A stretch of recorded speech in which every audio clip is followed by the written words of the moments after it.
I dare say, when I was your age, I had no idea what economics was at all.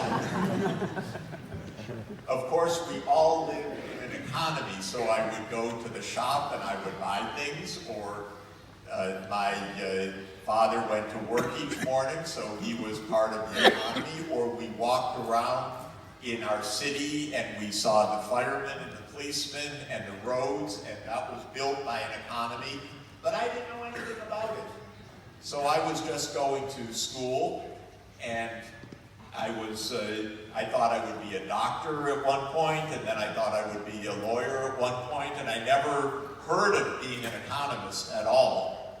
And then came high school, and I was very lucky. My parents wanted me to see some of the world, my sister and me, so they took us to Moscow, and they took us to Kiev. That was in the Soviet Union then, and so I saw a very different place, and I was in 10th grade then, and I thought, that's interesting, I don't understand this, because they had a different kind of economy. And I met, when I was there, a young friend who became a pen pal of mine. Now, you don't have pen pals anymore, you're on email with each other, but we used to write letters with paper and pencil. That's a long time ago. And I used to seal them, put a stamp on them, and send them, and it would take 2 weeks to get to East Berlin, where my friend lived. And we wrote each other a letter every week. And he lived in East Germany at the time. Now there's only one Germany. But at the time, it was a different kind of political and economic system. And he invited me to come to his house, which I did in the after high school. And then I discovered economics, because I said, this place is really different from my home. And I started asking why.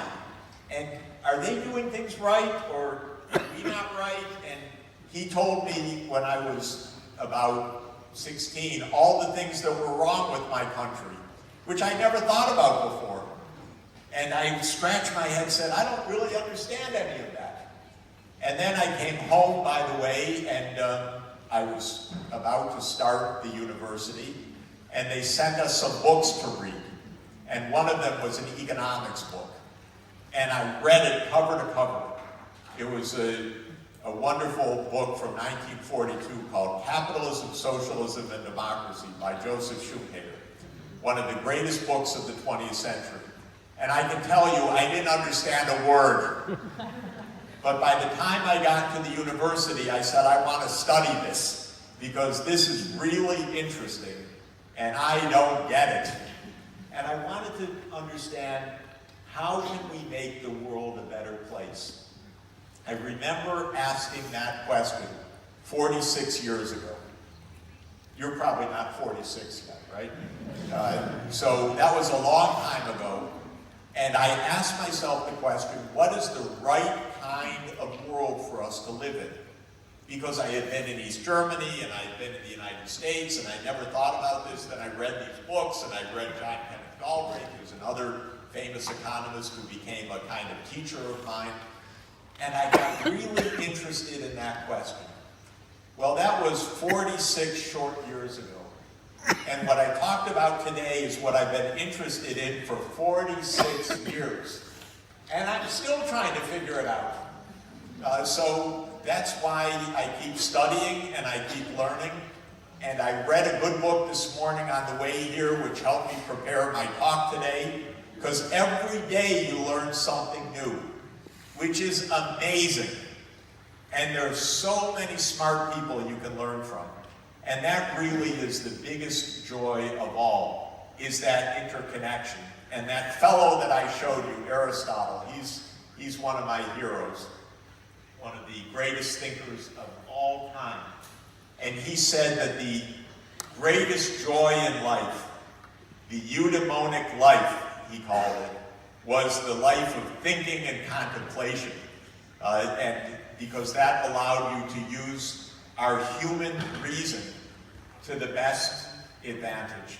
So that's what I discovered, that economics is interesting, fun, exciting, meaningful, but I also discovered something also, which is that you learn something every day. Remember that when he was walking in that picture, he had a book. I always try to carry a book with me wherever I go, or at least my phone with my Kindle on it, so that I can read something, because there's a lot to learn. And whatever you choose to learn, when you approach it with passion and excitement and open-mindedness, you'll find it really, really fun. And being fun is a really important part of enjoying your life.